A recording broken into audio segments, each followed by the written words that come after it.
ஒழுக்கமா உன் பையனா வாங்கின காசை கட்ட சொல்லு. இல்லைன்னா என்ன பண்ணுவேன்னு எங்களுக்கே தெரியாது.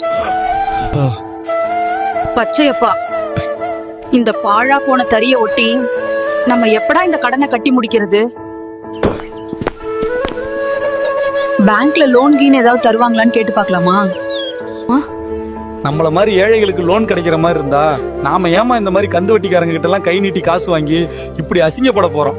விடுங்கம்மா, இதுக்கு நான் ஏதாவது ஒரு வழி பண்றேன். நீ கவலைப்படாத பச்சையப்பா. எண்ணி ஒரு வாரத்துல உன் கையில 5 லட்சம் ரூபாய் இருக்கும். அதுக்கு நான் பொறுப்பு. போன மாசம் நம்ம மாரிமுத்து இதே மாதிரி கடன் பிரச்சனைன்னு வந்தான். ஒத்த கிட்னி கொடுத்து மொத்த கடனையும் அடிச்சிட்டு நிம்மதியா இருக்கான். நம்மள மாதிரி ஆளுங்களுக்கு ஆண்டவன் 2 கிட்னி கொடுத்ததெல்லாம் எதுக்குன்னு நினைச்ச?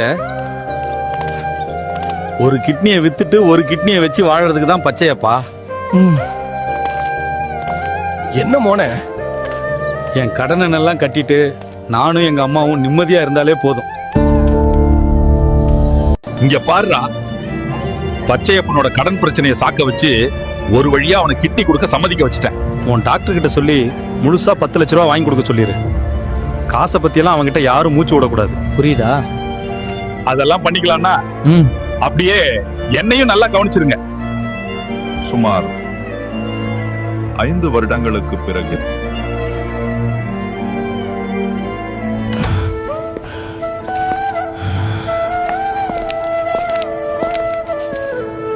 இங்க பாரு பச்சையப்பா, உன் ஹெல்த் கண்டிஷன் ரொம்ப மோசமா இருக்கு. இதுக்கு மேல உனக்கு ரெஸ்ட் தான் அதிகம் தேவை. இனிமே நீ ரொம்ப அதிகமான வெயிட்லாம் தூக்க கூடாது. முன்ன மாதிரி ஓடி ஆடியெல்லாம் வேலை செய்ய முடியாது. முதல்ல உன் உடம்ப பாரு. சம்பாரிச்சு சாப்பிடுற காலம் போய் இப்ப வாங்கின கடனை கட்டுறதுக்காக ஓடிட்டு இருக்குங்க மேடம். உடம்பு கண்டிஷனை பார்த்தா கடனை கட்ட முடியாதுங்களே.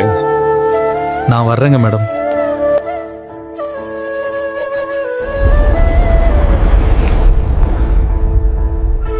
நண்பர்களே, இது ஒரு விழிப்புணர்வு வீடியோ தான். யார் மனதையும் புண்படுத்துவதற்கல்ல. கடன் பிரச்சனையிலிருந்து தப்பிக்க தேவையில்லாம புது புது பிரச்சனையில போய் மாட்டிக்காதீங்க.